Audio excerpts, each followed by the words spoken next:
Hi everyone, this is Chapter 3 of Riding Freedom, written by Pam Munoz Ryan, drawings by Brian Selznick. Chapter 3. Charlotte, you look nervous as a cat, said Hayward. Charlotte looked around to see if anyone was watching. She took the bundle he was holding and stuffed it in the wooden box behind the kitchen. It's all there, Charlotte. Everything you asked for. The overalls, the cap, the boots, everything. Please be careful, Charlotte. Thanks, Hay. I don't know what I'd done without you. Hayward was ready to leave. His new family was waiting around front. Charlotte tried to look at him, but she couldn't. She looked at the ground.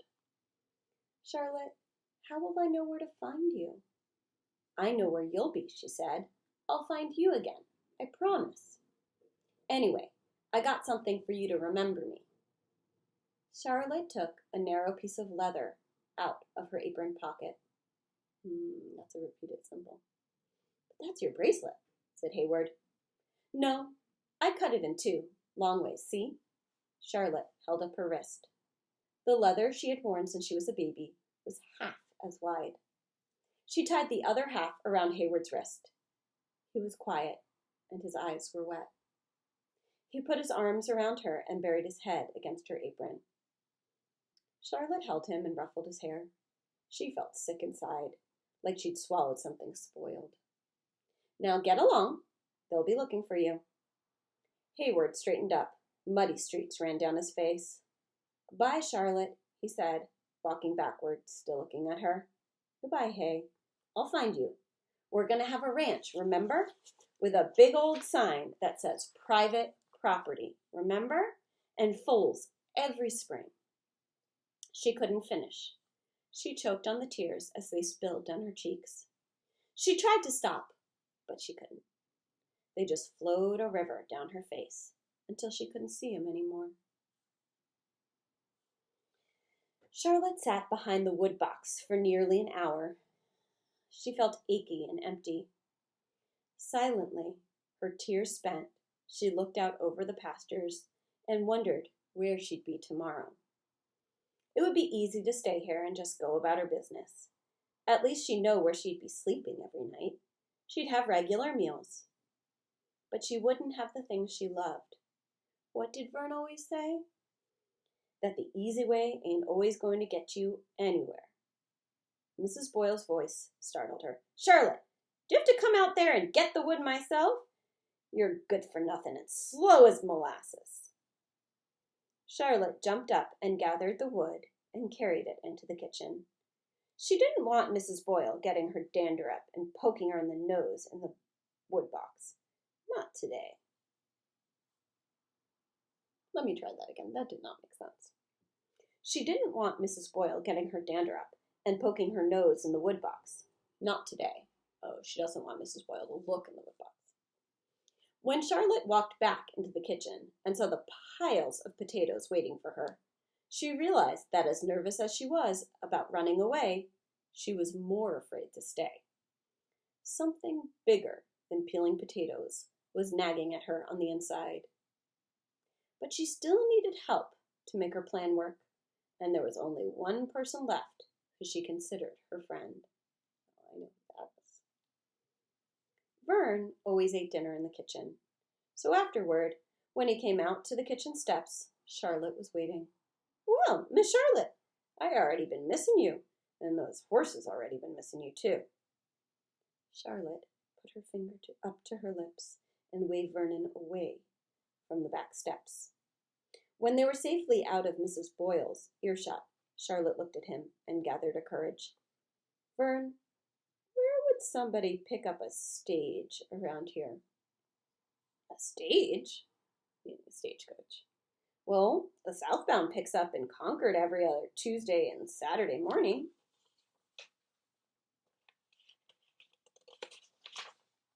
So there's one coming tomorrow. You remember Concord? You rode over there with me to pick up some feed. That's about all I know. Why? What are you up to? How much does it cost? Asked Charlotte. Vern studied her. Well, it costs some dollars to get a body to the next stop, but that ain't very far. You got money for a stage ride, Miss Charlotte? Vern, you know I ain't got no money, but I got to leave. I ain't got no good cause to stay here. The only reason they keep me is to take Mrs. Boyle's place in the kitchen. Worried furrows crinkled up Vern's forehead.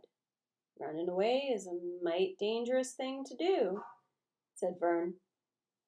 You ran away once, said Charlotte. Vern tilted his hat back on his head and looked at her. Yes, I did. I never knew my mama or papa, just like you. Okay, Evie, I'm reading to my students. Say hi. Hi. Okay, now go back outside.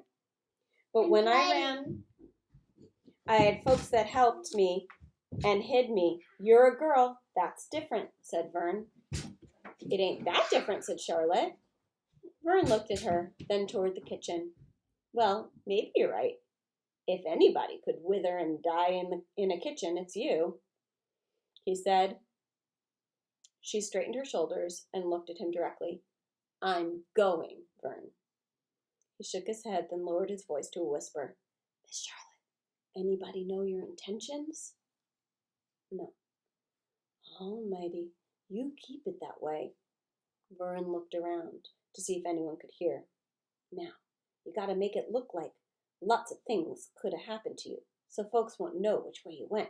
And you need to look different. I already got that figured out. I just bet you do, said Vern. I need a pair of scissors tonight, said Charlotte, and some money for the stage. I could pay you back. Not right off, but down the line. I don't know what you have in mind, Miss Charlotte, and it's better I don't, because Mr. Milshark, he'll be asking me about you first thing. I'll try my best to get you those things. You be careful, you hear me? You be real careful. You heading for Concord, right? So let me think. You know I can't read a scratch, so when you get through the woods, come to the town sign. You pile some rocks up around the base of that sign. That way, next week, when I get the feed and I see those rocks, I'll know you made it that far. I'll be worried sick till then. Charlotte smiled at Vern. She would have hugged him, too, if she hadn't been worried about Mrs. Boyle walking out of the kitchen any minute. She couldn't let anyone think that Vern might have helped her. Thanks, Vern. I wish I could stay with you and work with the horses, but I'd be in the kitchen and I'd be missing Justice and fretting because I couldn't see to Chariot's foal and help you name it. I know, Miss Charlotte, said Vern. You got to do what your heart tells you. I won't ever forget you, said Charlotte. I guess I'm not likely to forget you, Charlotte. Don't you worry about Charity's foal. I got me a name all picked out for that one, and you did help me. Just came to me. A fine name that stands up real good, fitting for the fine horse it will be. The foal's going to be named Charlotte's Pride. Charlotte lay in bed in her clothes until after midnight. She thought about Hayward, sleeping in his very own bed, in his very own house, with his new family. She wondered what that felt like, knowing you were home, knowing there were people in the next room who cared about you. Don't forget me, Hay, she whispered into her pillow. When Charlotte was certain that everyone was asleep, she got up and plumped her pillows and laid them in her bed, covered them with blankets so it looked like she was still sleeping. She crawled out the window and sneaked to the wood box. Although the night was clear and bright with moonlight, the wood box was in shadows. Had Vern come through? Charlotte opened the box. Inside was Hayward's bundle of clothes. She strained her eyes in the dim light, and there in the corner was another smaller cloth bundle, tied with string.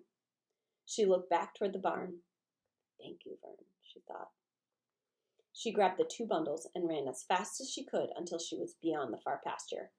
The road to Concord was on the other side of the woods, and she would have to hurry to get there by morning. In the safety of the trees, she unwrapped Vern's bundle.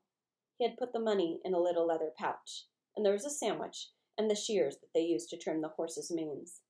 But more than that, the cloth they were wrapped in was a worn piece of shirt that had been crudely hemmed the size of a large kerchief. One side of the kerchief still had the original buttonholes. Charlotte rubbed it over her cheek. She could still hear Vern saying, "You gotta do what your heart tells you."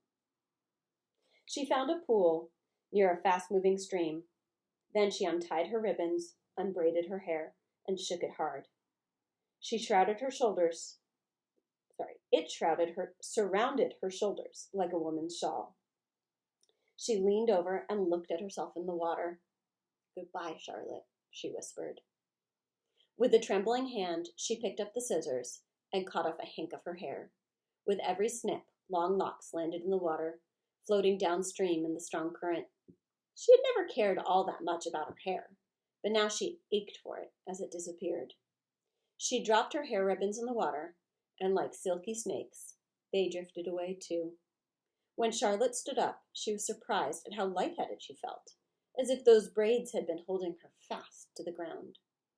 She quickly changed into Hay's clothes and put the sandwich and the money pouch in the big pocket of the overalls. She folded Vern's makeshift handkerchief and tucked it into another, smaller pocket. She took one last look in the pool. The water reflected the image of a young boy. Quickly, Charlotte stuffed her frock and the scissors in the stump of a dead tree, covering them with damp leaves and brush. She floated her apron in the stream, wrapped the strings around the nearby tree brambles so it wouldn't drift away, make it look like different things could have happened. If anyone came looking, they'd see her apron and think she'd drowned. Charlotte cut through the woods and arrived at the main road to Concord, with the moon still high. She ran until she got tired, then walked, then ran some more. The stage came early, she reminded herself, but her side had a stitch from running, and she slowed a little. Mrs. Boyle would be fussing when Charlotte didn't show up for breakfast chores on time, but she'd be too busy to come looking herself. Eventually, she'd send one of the boys. He'd see the bed, with what looked like Charlotte inside, and try to wake her. The boy would report back that Charlotte was missing, and then Mrs. Boyle would be furious. She'd march straight to Mr. Milshark. Charlotte held her side and started running again. She couldn't miss that stage. Here she is transformed. That's the end of the chapter.